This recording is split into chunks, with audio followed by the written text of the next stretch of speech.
Yeah, mine does. It just says it won't connect for some reason. I don't know why. All right, enterprise sales. Here's what I thought about this training for you guys this time, and it's a short training. There's only 7 slides that I have, but hopefully you guys will add some content to it.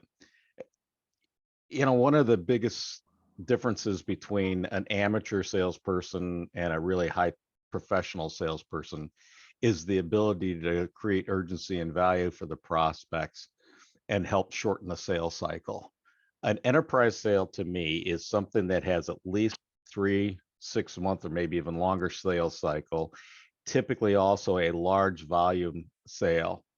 And that's an enterprise sale, that it just is not the kind of thing that a client can make a decision right away and they're just calling you and ready to buy.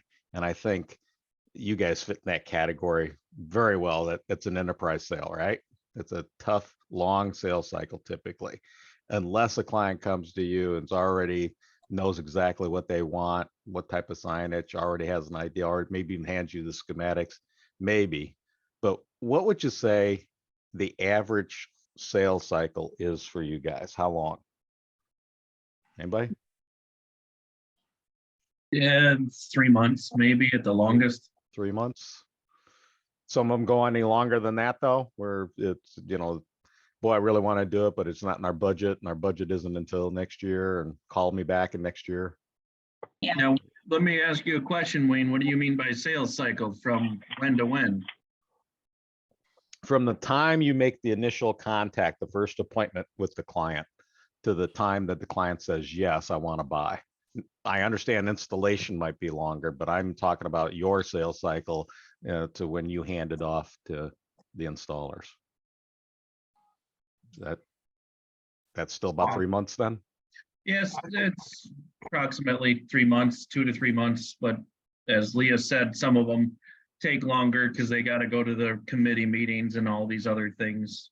Well, I think what the frustrating thing for managers and for even salespeople, obviously, is when we have forecast meetings, and every meeting there's still people in the funnel that we forecast to close. I had a board meeting last week, my other company, and one of the board members was really sharp in that he had the previous slides from the previous meeting, and he looked at the funnel for one of my sales guys, and he says, oh, I see so-and-so still in the funnel. They're still there.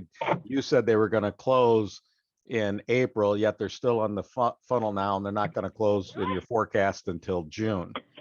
And he asked a really pointed question. He says, so what is, once somebody's in the funnel, what is your closing ratio and how long does it take to close? Because it looks like our funnel is, the salespeople are being a little too optimistic. We're putting clients in the funnel saying they're going to close, and they don't close in the time frame we originally anticipated. So I'm just curious, in your world, is that happen where we put them in the forecast and we're still months later, we've missed when we thought we'd close them, and it's going longer and longer? They're not saying no, but they haven't said yes yet. I thought I saw a little bit of a nod on your head, Brian. Does that happen? A lot. Okay. Is there anything we can do about it? Is there anything we do, as we talk about this slide? Are there some tips or things that we can do to motivate our prospects to take action and close sooner? I honestly thought about, when I saw the topic for today, I thought a lot about this, and for me, it's the most challenging thing to do, is create urgency. It just seems that they're going to buy when they're ready to buy, and there's not, like, if you woke me up in the middle of the night and said, what's your number one way to get somebody to buy sooner? I wouldn't have an answer for you. So is the problem we can't motivate them to buy sooner, or we're being too optimistic in our projections as to when, instead of being honest and saying, hey, this is probably going to take longer. It's a longer enterprise sale than what I'm getting excited, hope that I'll close at 3 months, but more likely I probably should put it out to 4 to 5 months. I wonder if we could put an urgency to the fact that, we have a lot in the pipeline right now going on. And if you have a job that that you need done at a certain time, I just really need to get this in the schedule.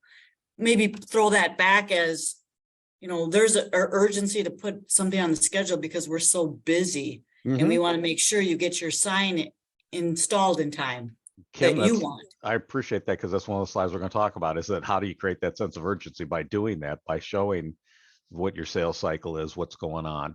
But the balance that I think Troy's talking about is how do you, like the sentence in the first slide here, how do you do it without sounding pushy, desperate, or manipulative? So that's what we're kind of going to talk about today. So I want to remind you that when we're talking about shortening the sales cycle on an enterprise sale, that you got to remember in the decision step. In the decision step, I want you to be like a newspaper reporter. Remember, newspaper reporters who, what, where, when, why, how. And you've got to cover that. Who makes the decision? You know, what will be the deciding factors? When do you need to make a decision? Why would you make a decision not to use Graphic House? How do you go about making a decision? I think we rush through the decision step. We ask people things like, so what's the process? How do you make a decision?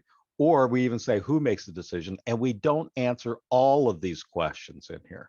So in the decision step, I implore you to have a longer spin in that step and really cover these things. Who makes the decision? And then you got to think about when somebody says, well, primarily I make the decision. Yeah, but who has veto authority? Or who else do you consult with? Who has any influence over your decision? You need to have the guts, discipline, and vitality to really explore how that decision is made and what other cast of characters there are. So again, if you go back and look, and Mark, welcome aboard. When I do the onboarding for you, we talk about this step. We use the phrase, think of this decision step like a play. You have to understand who the cast of characters are. You are the director of this play, and you need to work to really go through all the type of people that have any influence. And one of the things you can do is say, hey, I appreciate that you're the decision maker, but who would be impacted most by your decision? And you can get other people involved and find out who else is involved in decision making. Don't just, hey, yes, I make the decision, great, and move on. Spend more time in the decision step. Help me understand, what are some of the major deciding factors when it comes to make a decision? What are you going to base your decision on? And we already know it's the four-legged stool I talk about, the value proposition. What does the product do? What problem does the product solve for the client? How will the client make a decision to pick you guys over somebody else? And then how do they feel about you? Remember, you're part of that value proposition. So in the decision step, you need to make sure you're covering all those deciding factors. When do you need to make a decision by? I mean, I have clients that are losing in both worlds of mine, both in sales training and in the other company I have. If you think about it, my average client saves about $5,000 to $10,000 a month in energy. In the sales world, we have an Aberdeen group shows that we increase sales by 36%. So you're losing 36% of sales each month you don't make a decision. So there has to be a monetary tie-in to the delay. If you go one more month, if typical sales cycle might be 3, but if you take 4 months, what does that extra month cost you that you didn't make a decision? And then you do a negative reverse. Why would you make a decision not to go with us? Let's cover that right now. And then really, how do you make a decision? How did your company typically go make a decision? And if you think about the decision step, again, one of the things we did is, hey, last time you had to make a major decision like this, can you help me understand the process you went through to make that decision? Last time you had to make a major financial decision, how did you go about it? Did you just have a dartboard and you throw a dart and pick a company that way? Did you have a committee make a decision? Really spend time in the decision step. I think that's the problem why you might have a sale that goes longer than anticipated, because we didn't truly spend enough time in the decision step. We rushed through it. Statements, questions on the decision step before I move to the next slide? Wayne, Mark has joined us. I don't know if you saw him out there yet. Mm-hmm. Yeah. Okay. Good. Hi, Mark. Welcome aboard. Oh, he's got his mic off. But... All right. So first, kind of the tip is really make sure that you understand those reasons to do business, or, and we use in our world, those pain points. That first step in creating urgency is values for you to understand what the prospect is struggling with. Remember the line, prospects don't buy your product or service. They buy solutions to their problems. And you can even use that line to them. Hey, would it be fair to say, Mr. Prospect, that you're really not buying a sign, you're buying a solutions to some type of a challenge or issue. And I fully need to understand what those challenges and issues are so that I can make sure that I'm conveying that back to our design team, back to our estimating team. So I hope it's okay. I'm going to spend a lot of time in this compartment right now, talking about and understanding some of the challenges that you have. By doing this, you really can uncover those main challenges, goals, and motivations. Again, I think you'll make more sales, shorten the sales cycle, not because you have a better product or service than the competitor, although I hope you do. I believe you'll make more sales and close the sales cycle because you do a better job of fully appreciating and understanding the client's reasons to do business with you than the competition. Remember, the competition is just trying to sell a sign. You're trying to solve a problem. And I want to say that again, the competition is selling a product or service. You're there as that trusted advisor trying to solve a problem. And you don't just, when they say, well, we're just trying to drive more traffic in our store. Oh yeah, I get it. Everybody's doing that. Why are you trying to drive more traffic in your store? What's changed? What's going on? So that you really dig deep into understanding their pain points. People will buy from you because they believe that you will do a better job of solving their problems than the competition. And by the way, don't be afraid to say it, to say to them, hey, typically people buy from Graphic House because we really spend time focusing on what your problems are and just trying to, instead of just rushing and selling a sign. So I hope it's okay if we spend a lot of time in this compartment understanding what some of your challenges and issues are. And then if they really think about the challenges and issues and what it costs them by delaying, it might motivate them to move a little bit further through that cycle, that selling cycle, and accelerate the decision-making step. Do you, and every one of you, it's a hypothetical question, or I want you to think about, do you really spend enough time in the pain step and really understand what the problem is, as opposed to, I can't wait to rush and just get out of here and go back with some information to get my design team to design something. Spend time in that compartment is going to make the biggest difference. Again, stressing to you, you're not selling a sign, you are solving a client's problem. And that needs to be conveyed to them. And there's nothing wrong with saying it just that way to the client. Can I help you understand what I think is different about Graphic House? A lot of companies can sell a sign, but we really understand what it is you're trying to accomplish, so that by the time we get to the end, we've really focused on some of the solutions to your pain. Got it? Really work on that, folks. Every one of you work on really understanding the person's pain points. But also remember this, people don't buy when they're confused. Showing them is really key. And long gone are those days of just benefits and features, bullet points, and using numbers, statistics, quotes, and real life things. But how complicated are you getting sometimes? Are you trying to overwhelm them with your expertise and your product knowledge? And it's so much to the point where the client says, like in the one story we talked about, some of you in my training, you've given me a lot to think about. When a client says that, boy, you've given me a lot to think about, you've given them informational overload. Now they have informational paralysis. They can't make a decision because you've overwhelmed them with different issues, challenges, things that maybe that weren't that big of a point to them.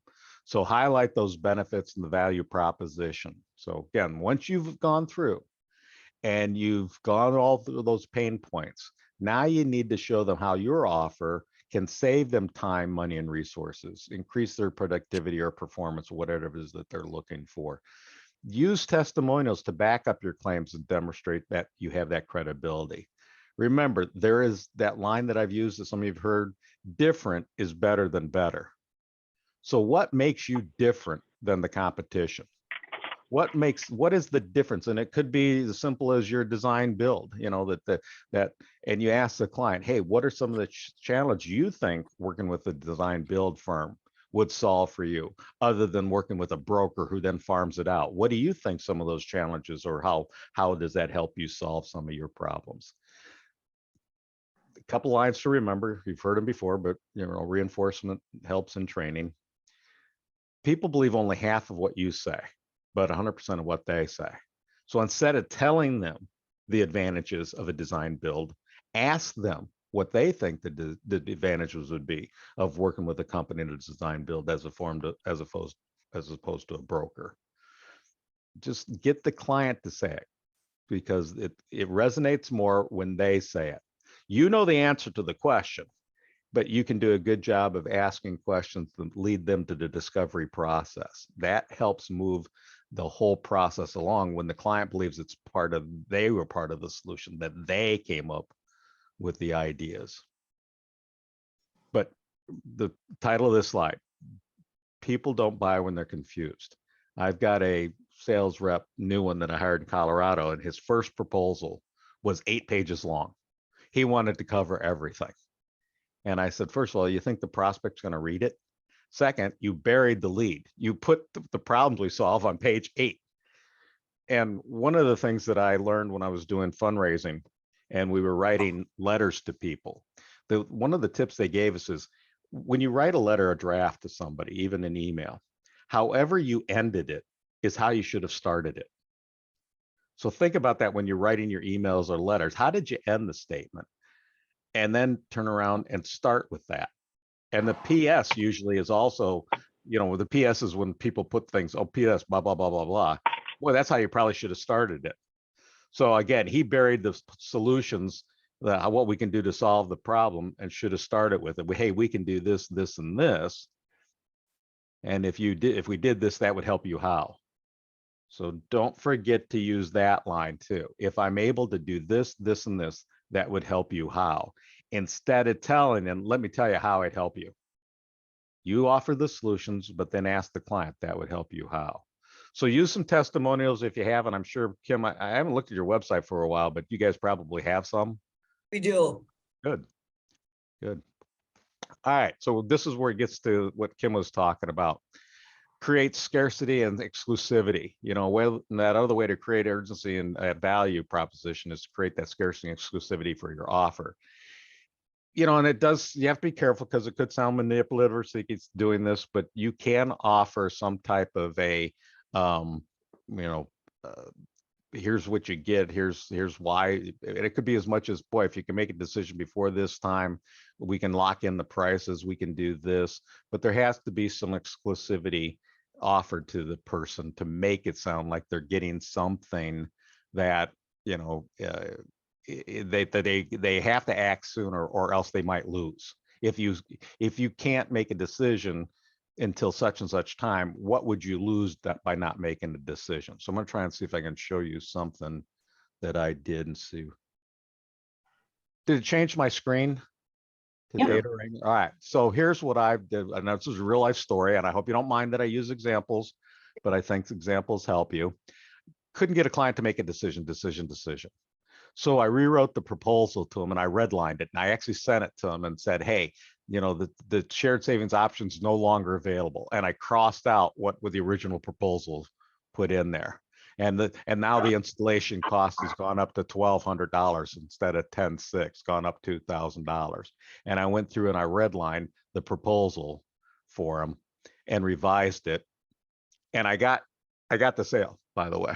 After this, the client, I said, well, I need to take it up to, it just motivated them to take it to the level that we needed to get to. This was the facility manager. I needed to get to the president. I think what happened is he had talked to the president about it. It wasn't sense of urgency. Now he's got to go back to the president and say, boy, you know what? I didn't act on this. It's going to cost us $2,000 more, and we don't get this other option.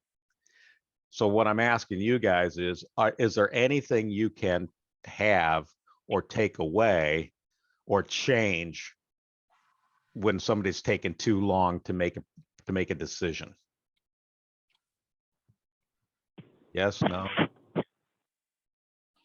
Well, what you had just outlined for us is similar to our proposals and the way they're made, the way they're made. They're only good for a certain amount of time, and after that, the price may change.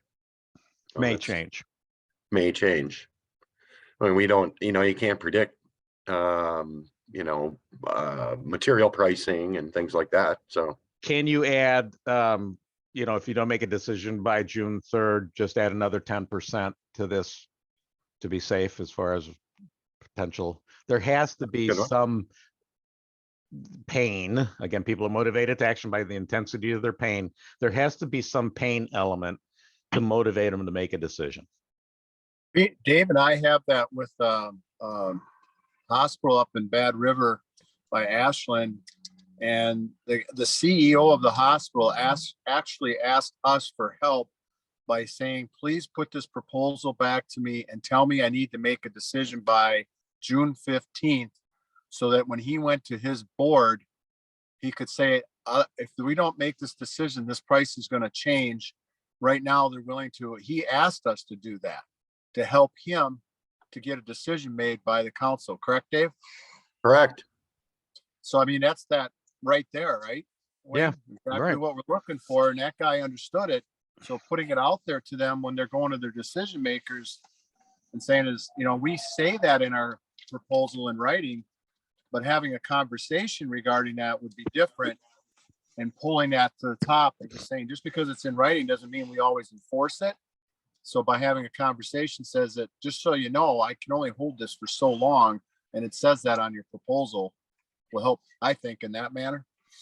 I think it should be in there. It's the only way you can create scarcity and exclusivity is by saying to them, hey, this proposal is only good until such and such time.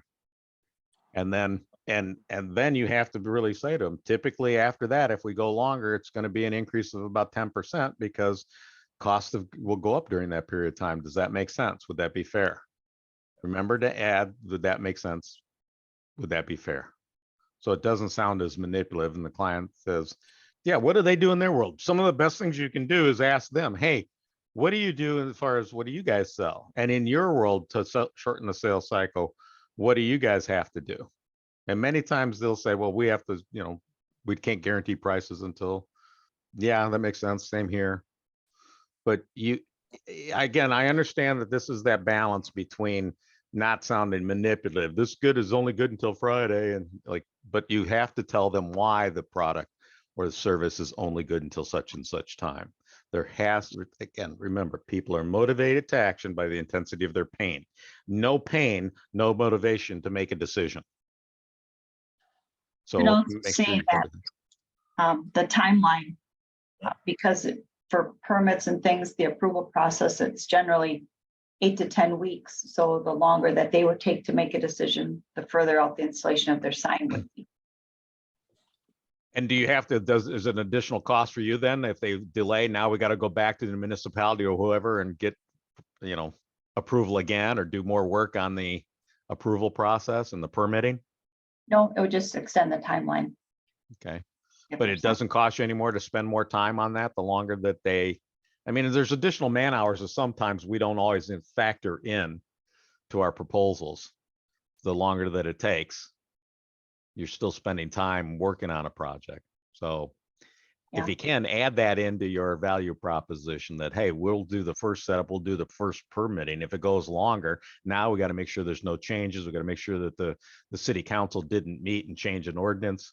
I mean, our city council just met last week and we've changed signage as far as what's available in downtown Delafield. We've changed that no message centers are available anymore. You cannot in the historic downtown area have a message center. So much so that we're working with Chase Bank to try and get them to take the one they already have down. Somebody got in their head that the historic downtown character of the city doesn't look good with message centers. So no more message centers in downtown. If anybody's got a proposal out there, now they're going to have to make some changes to it for a signage because now it can't include a message center. Sounds familiar. Does it? Okay.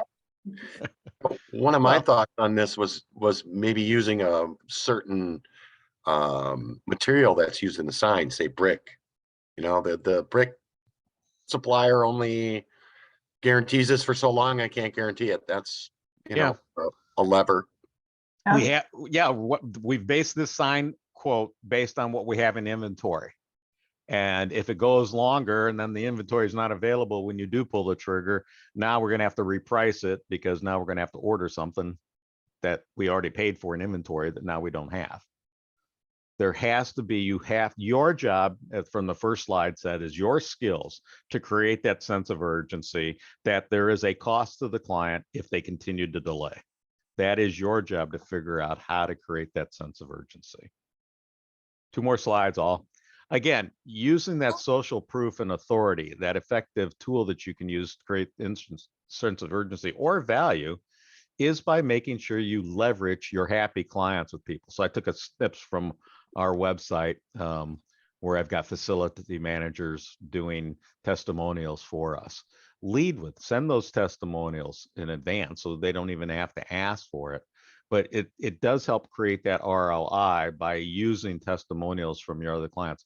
But when I get my testimonials, I actually write a bunch of them out, and then I send them out to a couple of my people, say, hey, would you give us a testimonial, or would you just pick one of these that I've already pre-written and, you know, allow us to lend your name to it? Because when you send out a testimonial to somebody and ask them for a testimonial, we're sometimes putting a lot of pressure on them to write something because they don't really know what it is that we want.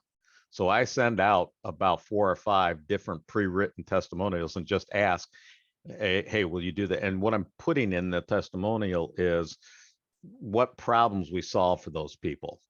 That's again what people want to see. They don't care about your product or service. They want to know what problems you solve for somebody else. And I don't know if anybody else that's on this call right now has ever had a client that, you know, thinks they're special, that they're the only people in that world, and say, hey, have you ever designed a sign for somebody in our industry? And maybe you haven't. Maybe you've never designed a specific sign for somebody in your industry. That's not important. What they're really asking is, hey, have you dealt with anybody that has the same type of problems that I have? So I remember working with a large company in Chicago, and the manager, the president said, well, you know, we're unique. We sell PMI insurance. We're a mortgage broker. And I know you might have worked with mortgage, but we're in the industry selling mortgage protection. And have you ever worked with a company that sold mortgage protection insurance? Then my answer was to him, did you really mean to ask me, have I dealt with anybody that has the same type of problems and concerns that you have? Because isn't that what the important thing? And he goes, yeah, that's what I mean. I said, well, what are the problems and concerns that you have that are unique to you? Well, what's unique to us? And he went through his list.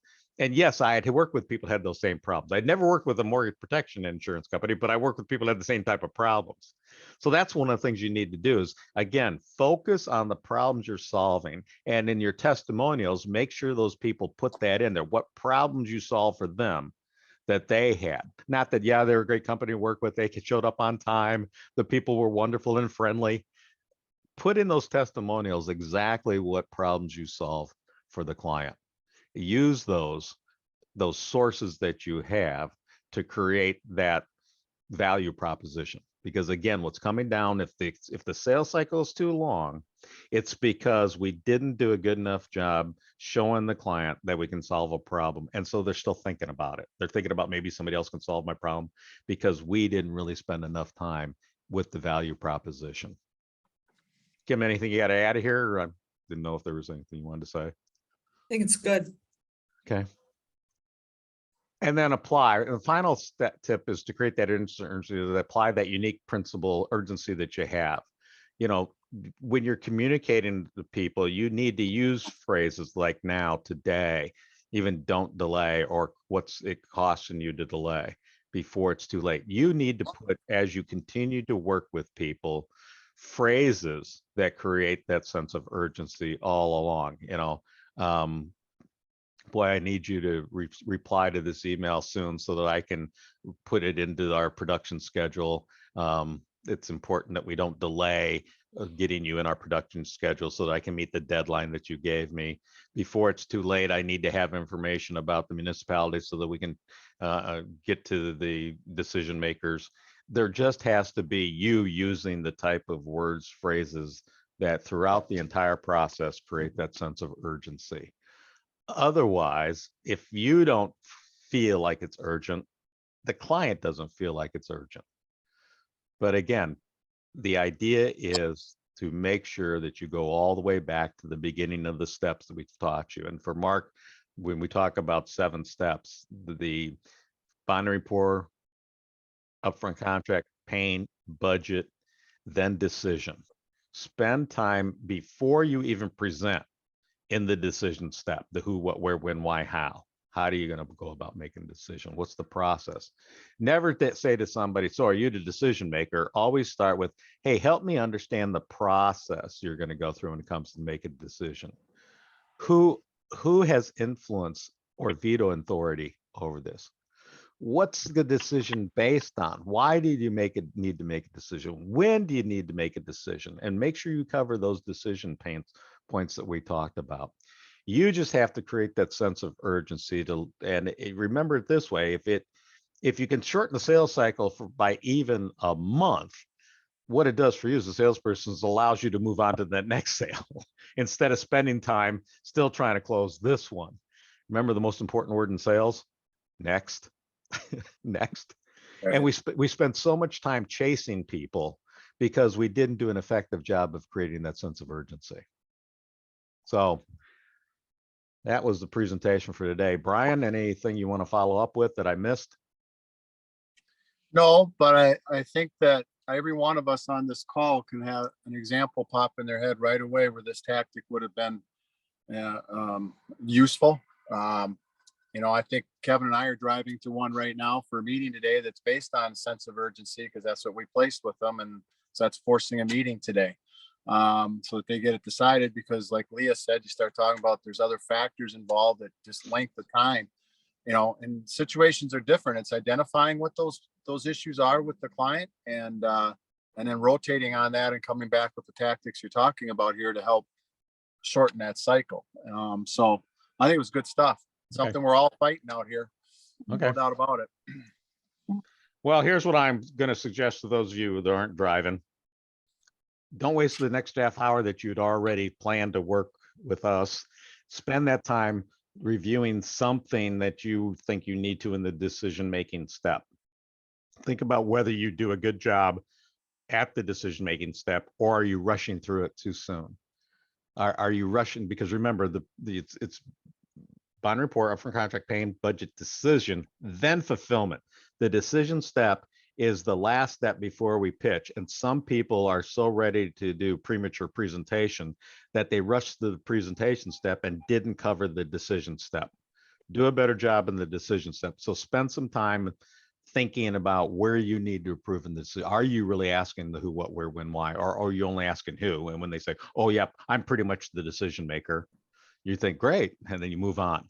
Or are you spending time in that decision step, understanding how that person's going to make a decision? It will help you shorten the sales cycle.